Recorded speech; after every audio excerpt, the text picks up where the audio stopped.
So Black Panther is right around the corner, and of course we're learning more and more details about some of the elements that were removed from the movie, some of the elements that were cut late on into production, and some that were cut very early. Now, one of these is something that I think a lot of people would have liked to see, but unfortunately it didn't happen.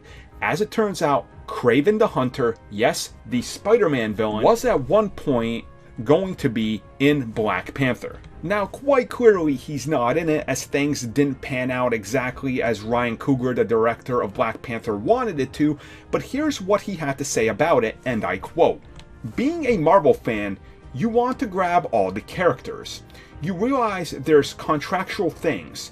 You don't have the characters. There was a Christopher Priest run that was pretty heavy.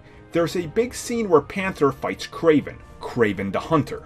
I've always loved Kraven the Hunter, in almost every iteration, so there was a moment I said, can I grab Kraven? And they went, nah, you don't have Kraven. He was done one where I thought, oh man, but I don't even know if he would have worked in the movie that we ended up with. This was the early days." So quite clearly what he's talking about is the fact that obviously he wanted to include that, but it didn't work out and Marvel said no. Now he does go on obviously and state in there that there's contractual things that probably kept him away from it, and we don't know where and when Kraven might show up.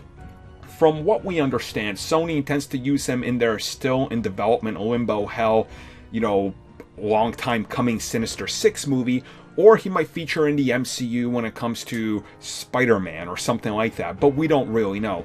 Honestly, I myself would have loved to see him kind of get established first in Black Panther, then disappear from Wakanda, and then reappear in a Spider-Man movie to give it that little bit of connection.